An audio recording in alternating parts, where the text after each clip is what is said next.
everyone. So good morning. This is the fourth day of our enhancement training.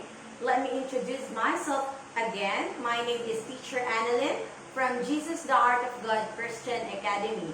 And today we will be continuing our discussion or enhancement training in English subject. So before that, let's have a review of our previous lesson. So on the first, second, and third day of our enhancement training, we have discussed the parts of speech. So let's review. Let's have a recall before we proceed to the basic sentence pattern. So the 8 parts of speech are the noun, pronoun, verb, adverb, what else? Adjective, interjection, conjunction, and preposition. Very good. So I hope that you are all familiar with the 8 parts of speech because it's a big help for us in learning the basic sentence pattern. So are you ready now to discuss the basic sentence pattern? Let's now start. So when we talk about the basic sentence pattern, we have to always remember that sentence patterns are made up of phrases and clauses.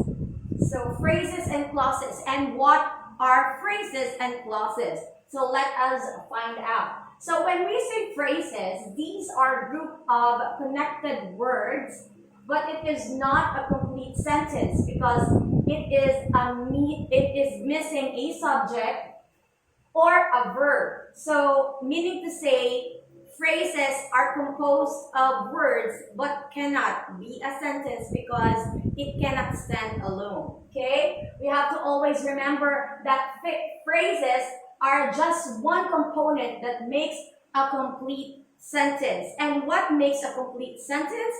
It should have a subject and a predicate, right? Okay, now what about clauses? So when we say clause, it contains a subject, which is the actor, and a verb, which is the action. So there are 2 types of clauses. Okay, so one is what we call the independent clause, and the other one is what we call dependent clause. So what are the difference between the two? So from the word independent, it means it can stand alone. Okay, while dependent clause means you cannot stand, or the sentence cannot, or the clause cannot stand alone. Okay, so let's define the two. When we say independent clause, it's a complete thought. It can stand alone as a complete sentence. Okay? So when we are talking about a sentence, that is what we call independent clause. Why, teacher? Because we have to always remember a sentence, it should have a subject and a predicate. So it should have a subject and a verb. Okay, now what about the dependent clause? So when we say dependent clause, okay, another word for dependent clause is what we call subordinate clause, okay? And when we say, again, when I said dependent clause, it cannot stand alone in a complete sentence, okay? So even it may contain a subject and a verb, it begins with a subordinating conjunction. And what is a conjunction again? When we say conjunction, it connects words. So always remember, a dependent clause starts with a conjunction. So that is why it cannot stand alone. Okay? Now, these are the examples, again, of a conjunction, which is what we call connecting words. So these are the examples: because, when, while, after, and many more. Okay? Now, let's proceed to the basic sentence pattern. So that's a quick recall of what we are going to have today. So our lesson for today is about basic sentence pattern. Actually, there are a lot of sentence patterns. So we will be discussing it one by one, okay? But for today, we will be discussing two patterns, okay? So the first one is, all right? The first one is what we call the subject-verb pattern. So what do you mean by that? Again, when we say subject, it could be a noun or a pronoun. And when we say verb, it indicates action. Very good. All right, so I have here some examples. All right, and let's try to find out which is the subject and which is the verb, which is the noun and which is the verb, or which word indicates an action. So let's have the first one. The chef cooked, which is the noun or the subject in the sentence. Always remember it answers the question who. Who cooked? All right, very good. So the word chef or the chef is the subject in the sentence. And the word cooked is the action. Good job. All right, now let's have the next one. Marvin slept. What did Marvin do? All right, good job. So the word slept is the verb because it tells what is the action that Marvin have done. Okay, now let's have the next one. Dogs barked. All right, so where is the noun? All right, good job. The word dog is the noun and the word bark is the verb because it indicates an action. All right, now let's have the next one. Isotopes react. All right, good job. So the subject or the topic being talked about in the sentence is the isotopes, and the word react is the action word. Good job.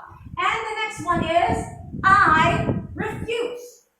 So what do you think is the subject in the sentence? All right, there is no noun in the sentence because we have the word I. And what is I again? All right, good job. The word I is what we call pronoun. It replaces the position of the noun. It could also be a subject. Very good. And the word refuse is the verb because it indicates or tells what I did. All right, good job. All right, so I think this is kind of a bit easy for you because this pattern is the basic one. It's just the subject-verb pattern. All right, now let's move on to the next pattern, and that is what we call the subject-verb-object. So what do you mean by the subject-verb-object? So what is object? All right, when we say object, it is a part of a sentence that gives meaning to the subject's action. All right, so here I have an example. So let's try to find out which is the subject, which is the verb, and which is the object. All right, so let's have the the sentence. Alice caught the ball. All right, so where do you think is the subject in the sentence? All right, good job. The word Alice is the subject. All right, and where do you think is the action word in the sentence? Okay, good job. The word caught is the verb in the sentence. So the word ball is the object. So how will you find out that that is the object? You have to ask, what did Alice catch? All right, and the answer is the ball. So the ball modifies what Alice did. All right, and what did she caught? All right, and the answer is the ball. Okay, all right. So guys, there are two objects or two types of objects. All right, and the first one is what we call direct object, and the next one is what we call indirect object. All right, and what are the difference between the two? So let's find out. So the first one, when we say direct object, you have to always remember it answers the question who or what. Again, it answers the question who or what. So later we will be answering and asking the sentence as well. Okay? Now, when we say indirect object, it answers the question of to whom, for whom, or for what. So let's have an example. Max pitched Alice the baseball. Again, Max pitched Alice the baseball. So, what is the subject in the sentence? Alright, good job. Max is the subject in the sentence. What about pitch? What do you mean by pitch? Pitch is the verb. Correct. Alright, now what about the baseball? What do you think is the baseball? Alright, you have to ask the sentence. Okay, so what did Max pitch? Alright, it answers the question what, so meaning to say the word baseball is our, alright, DO or our direct object. Good job. And let's not forget the question for whom or to whom did Max pitch the baseball? Alright, for Alice. So the word Alice is the indirect object. Alright? Let's have a practice. So again, let's have a review before you answer this one. I will give you, I think, 10 seconds because it's quite easy. Alright, so I'll give you 10 seconds for you to answer this 5 sentences. You have to identify the subject verb or the subject verb object. Okay? So you have 10 seconds. Alright, I think you are ready to answer. So let's now answer the following sentences. Okay? Alright, so let's have the first one. Let me read it first. Lisa wrote her sister a letter. Again, Lisa wrote her sister a letter. So where do you think is the subject? Alright, good job. The word Lisa is the subject in the sentence. The word wrote is the verb. Okay, and what do you think is the direct object in the sentence?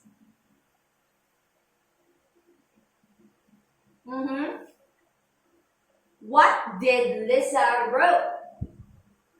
Okay, so this one is the direct object because it answers the question what, and to whom is the letter.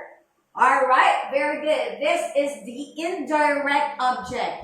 Always remember, guys, indirect object can be omitted.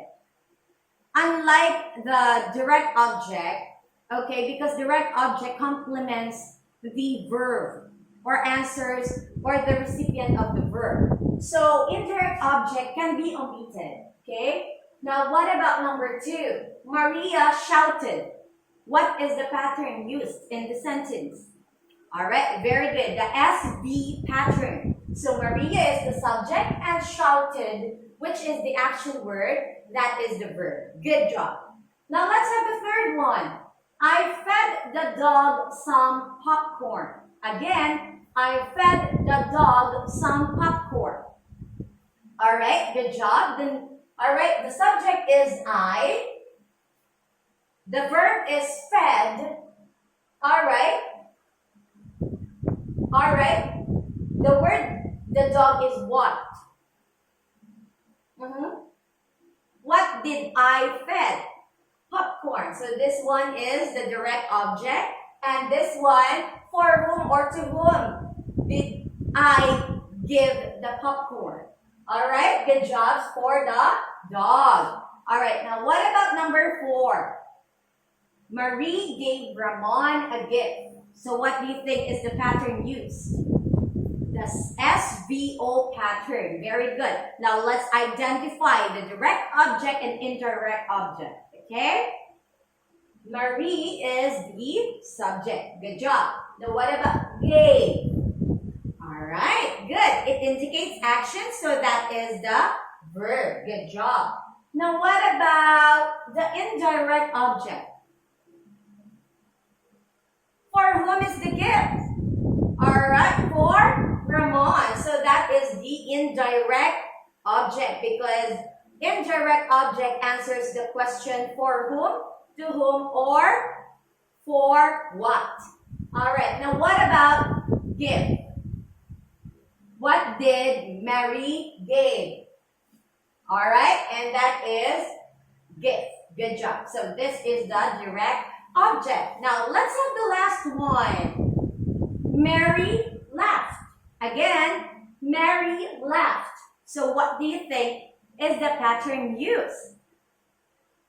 Okay, good job. The word Mary is the subject, and this one is what?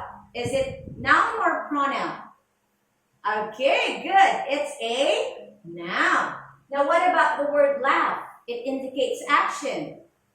Alright, good job. So the word laugh indicates action, so definitely that is the verb. Good job. So, wow, I think that's the end of our topic for today. So let's have a quick review. Alright, so we've discussed two patterns for today. The SV pattern, which is the subject-verb pattern. And the second one is the SVO pattern, or the subject-verb-object. And there are two kinds of object, right?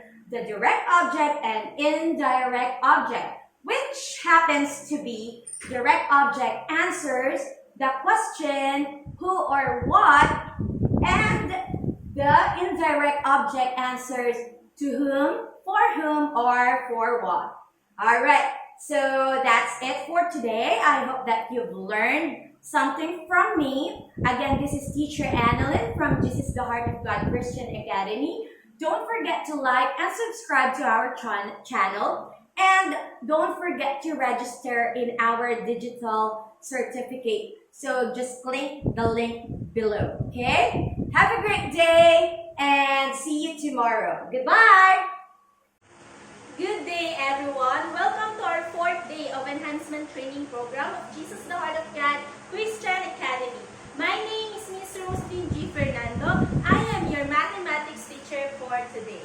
So, how are you guys? So, kumusta ng araw ninyo? Natapos na natin ang 3 araw ng Enhancement Training Program, and we discussed about integers, the 4 basic operations of integers, the adding integers, subtracting integers, multiplying integers, and dividing integers. So for today, I'm going to discuss about the laws of exponent or the exponent rules. Okay, do you have any idea what are those? Okay, so let's start. So our topic for today is about exponent rules or the laws of exponent. Okay, so what are the parts of exponent? So when a number, a variable, or expression is raised to a power, the number, variable, or expression is called the base, and the power is called the exponent. Okay, ma'am, paano po yun? Okay, so this is the example.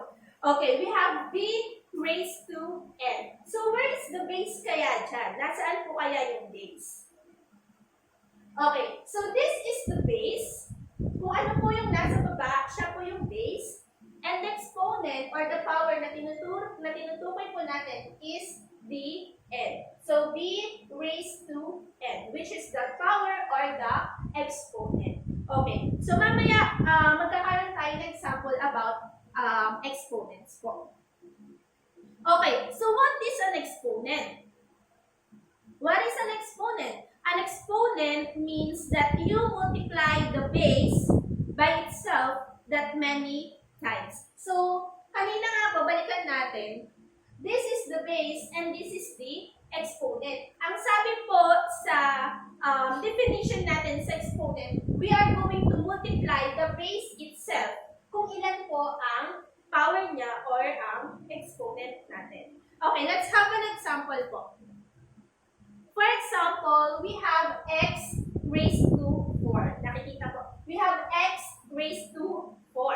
Okay, so this is the base. Basically, this is the base and this is the exponent.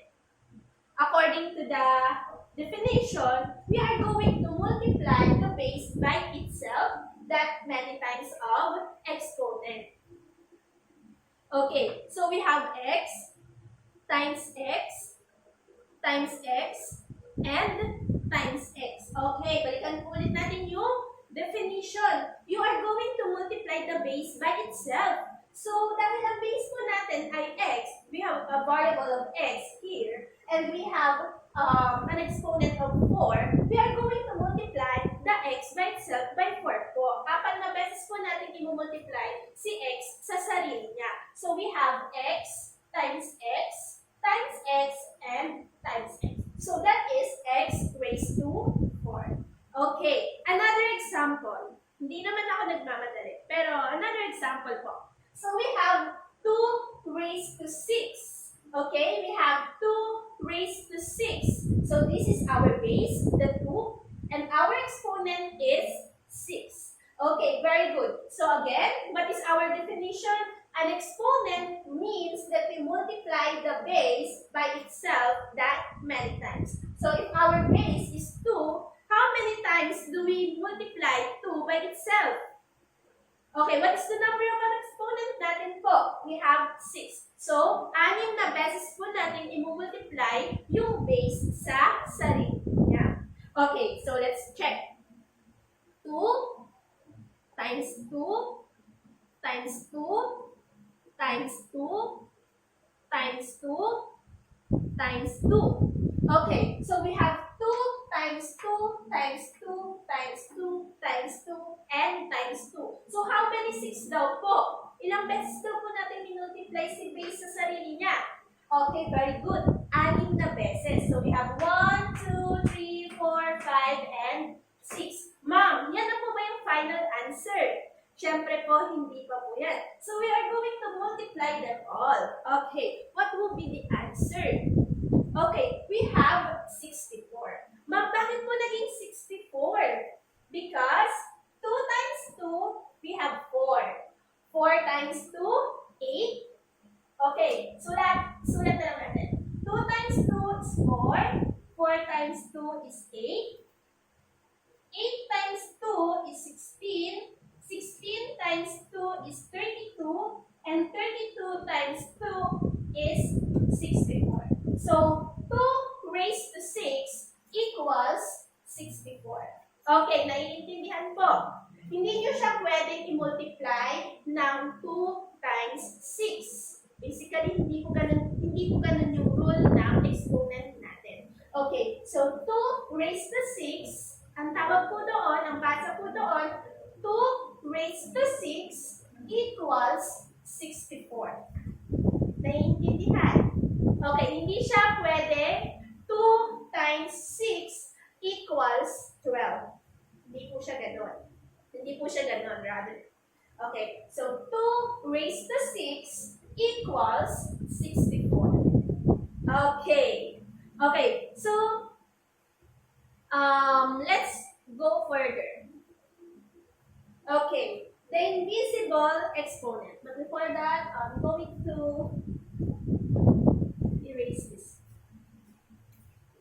Okay, so the invisible exponent. Ma'am, sa math po may invisible din? Yes. Di ba katulad ng sinabi ko sa integers, si positive integers ay invisible din po ang kanyang sign kapag hindi kinakailangan. So dito sa ating exponent, meron din po tayong invisible exponent. Ma'am, ano po yung invisible exponent natin? So when an expression does not have a visible exponent, its exponent is understood to be 1. Okay, di ba kadalasan high school students or elementary students we write variables, any variables in alphabet, okay? A plus B plus C. Okay, di ba wala tayong nakikitang, wait lang, hindi siya basable. Ay, sorry, hindi siya nakikita. Joke lang. Ba't yun? Okay, A plus B plus C. Kung tutusin, wala siyang exponent. Hindi niyo nakikita yung exponent. Tama po. Okay, ito po yung tinatawag natin invisible exponent because 1 is always invisible exponent po sa ating mga expression. Okay, so x is considered as x raised to 1. Don't forget that. Okay? Huwag niyo pong kakalimutan na every variable, every number has one exponent. Okay? Again, don't forget that every variable or a number has one exponent kapag hindi po natin nakikita. Okay? Imaginary number or imaginary exponent. Okay, katulad, ayan. Guys, sorry. Ayan guys, let's move on. Okay, so we have exponent rule number 1. Okay, so when multiplying two expressions with the same base, you add their exponent. Okay, ma'am, paano yan? Parang medyo nakakalito naman lang. Okay, so exponent rule number 1 pa lang tayo. Okay, so again, when multiplying two expressions with the same base, you add their exponents. Ma'am, di ba, nung nakaraan, tinatawag lang natin silang number sentence, mathematical problem. Bakit ngayon meron na tayong tinatawag na expressions? Okay, kapag po sinabing expressions, may kasama na po siyang variable. At yung variable po na yun po yung mga letters natin sa alphabet. Okay. Example. Or this is the formula muna pala. Okay, so we have b raised to n times b raised to n. Okay, again, b raised to n times b raised to n. Okay, sabi dito, when multiplying two expressions, so these are the two expressions that we have. This is our first expression, and this is our second expression. Okay, with the same base. What is the same base? What is their base? We have b as their base. So we have in the first expression we have b as its base, and in the second expression we also have b. Okay. So kapag daw magkapareho yung base, ipag-add daw po natin yung exponents nila. Okay. So ano po yung sagot? b raised to n plus n equals okay, so b raised to n plus n. Okay, para mas maintindihan natin yan, kasi class, si n tsaka m, ito yung ilalagay nating number of power or number of exponents. So, we use this as our formula lang po. Okay, so for example, we have x raised to 2 times x raised to 4. Or you can read it as x squared times x raised to the 4th power or the 4th power or x raised to 4. Okay, so di ba basically sabi dito, if the two expressions have the same base, you are going to add their exponent. And meron tayong parehong base dito. We have 2x here. X's here. So in our first expression, we have a base of x, and in our second expression, we have also x as our base. So pagsasamahin lang daw po natin sila. So x times x is x. Okay, what is their exponent? We have 2 and 4. Sabi po dito, add their exponent. So we are going to add their exponent. So we have 2 plus 4. Hindi nyo siya makita, di ba? Okay, so we have x raised to 2 plus 4. Okay, so kapag pinag-add natin yan, equals 6. Tama? Okay, so we have x raised to 6. This is now our final answer. Okay, the answer for x squared times x raised to 4 is x raised to 6. Okay, para mas maintindihan pa, we will have another example. Okay, we have 2 times 2 raised to 2, or 2 times 2 squared. Okay, again, we have 2 times 2 squared. Okay, according to our rule kanina po, di ba meron tayong imaginary exponent? Eh, meron tayong base dito. What is our base? 2. Okay, magkapareho po ba sila? Yes, ma'am, magkapareho po sila. So, kapag magkapareho yung base natin, anong gagawin natin sa exponent? Okay, very good. We are going to add the exponent of 2 expressions. So, ma'am, isa lang naman yung exponent natin dyan, di ba? Yung 2 lang, meron lang tayong 2 exponent dyan.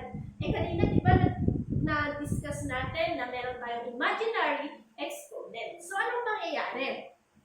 Okay, very good. So, we have 2 raised to 1 times 2 raised to 2. Okay, so meron tayong imaginary exponent na 1 palagi. Okay, ma'am, ano ba yung magiging sagot dyan? Okay, we have 2 raised to 1 times 2 raised to 2 equals 2 raised to 1 plus 2. Okay, what is the answer? We have 2 raised to 3 or 2 cubed. Okay, 2 cubed. Okay, ma'am, is that the final answer? Syempre po, hindi ba? Ma'am, bakit kanina yung x raised to 6 final answer na natin yun? Kasi, itong x raised to 6, wala naman po siyang kasamang coefficient number. Pero, itong kasama natin, itong second example natin, kailangan natin siyang simplify. Okay? So, we are going to simplify this answer, 2 raised to 3. Ma'am, paano po namin isi-simplify si 2 raised to 3? Okay, katulad kanina, i-multiply natin si base by itself. For how many times po? For 3 times po. Excuse me. So, ma'am, paano po yun? Okay, ma'am, paano naging 8? We have 2 times 2 times 2. We have 2 raised to 3. 2 times 2 times 2. 2 times 2 equals 4 times 2 equals 8. So basically, 2 raised to 3 equals 8. Okay, naiintindihan po? Okay, very good. Okay, so let's have an activity. Please get a sheet of paper or any paper do you have in your house. O kung meron man kayong kahit scratch paper, pencil or pen, kung anong meron kayo dyan, please po pakikuha. And we will have an example. Or we will have an activity. Okay, exponent rule number 1. B raised to n times b raised to n equals b raised to n plus n.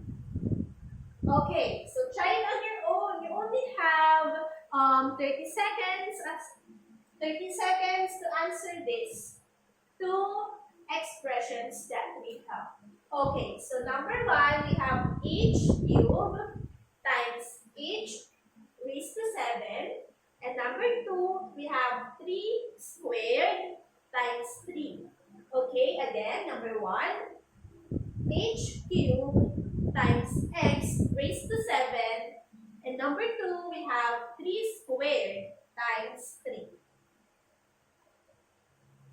Okay, are you done? Okay, so if you're done, let's check your answer. Okay, h cubed times h 7. So we have the same base. So the answer is h raised to 10. Because we have the same base as h, we are going to add their exponent. exponent. So 3 plus 7, we have 10. So the answer is h raised to 10. Okay, number 2. Okay, but the correct answer for number 2? Not yet, ma'am, kasi hindi pa po yan yung final answer. Okay, very good. So we have 3 squared times 3 equals 3 because their base are the same. Okay, so we are going to add their exponent. Ma'am, bakit may 1 click dyan? Kasi nga po, we have an imaginary exponent. So we have 1 here. So 2 plus 1 equals 3. Okay, so we have 3 raised to 3. Moms, that our final answer. Syempre po, not yet pa. We have our final answer as 27. Because you are going to multiply the base by itself in how many times? Okay, in 3 times. Okay, so we have 3 times 3, we have 9. 9 times 3 is 27. Okay, very good. Okay, nagigets po ang ating exponent rule number 1. Okay, very good. So now let's proceed to our second rule of exponent. Okay, ano kaya yun? What is our second rule of exponent? Okay. Okay, so in exponent rule number 2, when dividing two expressions with the same base, subtract their exponent. Again, when dividing two expressions with the same base, you subtract their exponents. Okay, unlike multiplying expressions or multiplying expressions po, you add their exponents. While in dividing two expressions, you subtract the exponents. Okay, let's have an example. Okay, let's have the formula first rather. Okay, b raised to n over b raised to n. Okay, ma'am, bakit over? Bakit ganito? As fraction siya. Okay po, sa expressions po kasi natin, sa algebraic expressions po natin, we do not use the symbol or the usual symbol of division. Yung ganito. Okay. Hindi siya masyadong ginagamit. Pero ginagamit pa rin siya as a number sentence po. Kapag, halimbawa, mathematical problem, kapag horizontal mo isinulat yung problem. Pero mostly kasi, in higher level or in higher year of mathematics po, ang ginagamit talaga natin ay fraction. Okay. Especially in algebra. Algebra naman kasi po yan. Okay, so again, when dividing two expressions with the same base, you subtract their expressions. Okay, let's have an example po. Okay, x raised to 4 over x raised to 2. Again, I will read it again. X raised to 4 over x raised to 2 or x squared. Okay, so again, what is their base? We have x and x. So the two expressions have the same base as x. According to the rule number 2 or according to rule number 2 of exponent, if two expressions have the same base, we are going to subtract their exponent. Ma'am, how? Okay. X raised to 4 over x raised to 2. As you can see in our formula or in our example over here, as b, we subtract n or we subtract n from n. Okay. So ngayon, ang gagawin natin, susubtract din po natin yung dalawang exponent. Okay. So we have x raised to 4 minus 2. Again, x raised to 4 minus 2. Okay, what is the answer? The answer is x raised to 2. Okay, naiintindihan po. Okay, naiintindihan ba? Okay, x raised to 2. Ma'am, paano naman po kapag mas mataas exponent ng denominator kaysa numerator. So, class, by the way, class, kung nakakalimutan niyo po, this is our numerator.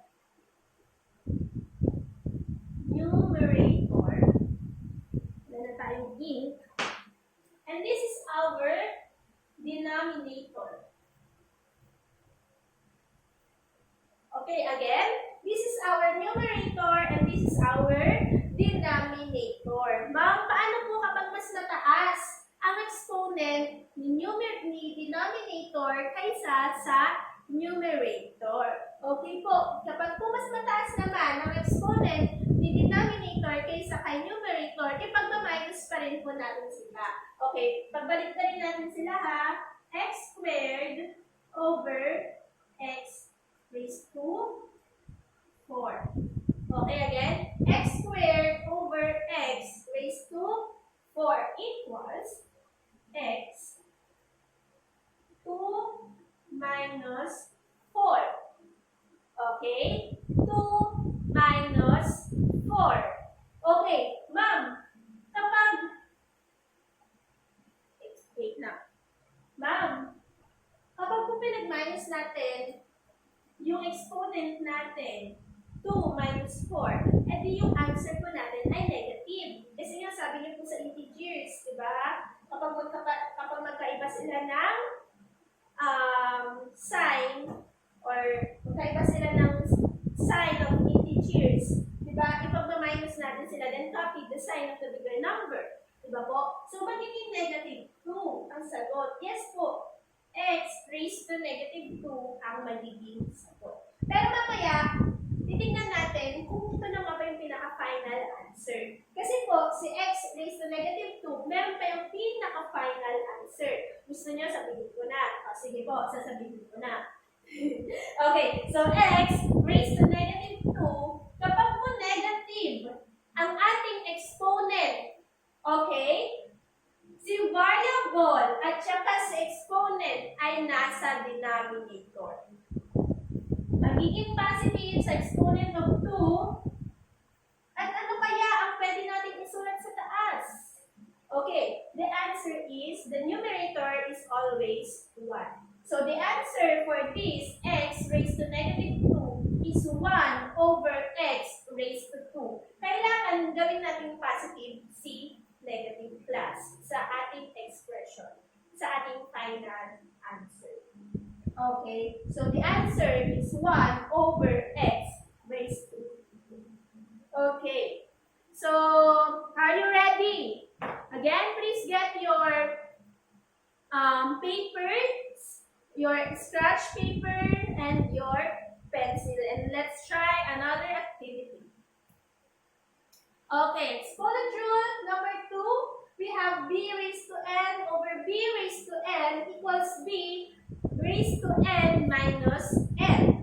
So, try it on your own, class. Number 3 is h raised to 6 over h raised to 2. Number 4, we have 3 raised to 3 over 3. Again, number 3, h raised to 6 over h raised to 2. Okay, number 4, we have 3 raised to 3 over 3. Okay, you have 30 seconds to answer our activity. Okay, are you done? Tapos na po bang lahat? Ma'am, saglit lang.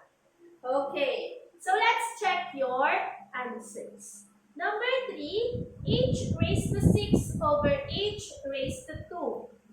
What will be the answer? Okay, we are going to subtract the 2 exponents. So we have x raised to 6 minus 2. What will be the answer? The answer is h raised to 4. Okay, if you got the correct answer, please check your paper or please check your answer. Okay, next, we have 3 raised to 3 over 3. So because we have the same exponent, okay, we have the same exponent, and we have an imaginary exponent here. Or we have the same base rather, excuse me. We have the same base, and we have two different exponents here, and we have an imaginary exponent here.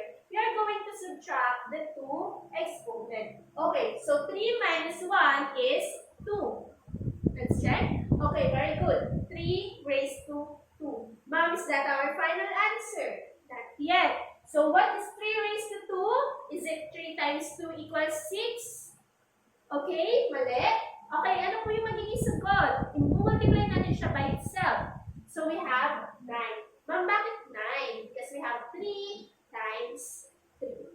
Okay, very good. Did you get it? Okay, class. So we still have 3 rules of exponent. But let's cut this off po muna. Kasi in our following rules po, sa mga susunod pa po na rules, medyo mas mahirap siya. Okay, so para medyo ma-practice nyo pa, na ma-practice, na mahusay, okay, let's cut this off po. Okay, goodbye everyone. Thank you for listening. By the way, my name is Miss Roslyn G. Fernando from Jesus the Heart of God Christian Academy. Okay, class, don't forget to like, share, and subscribe to our YouTube channel.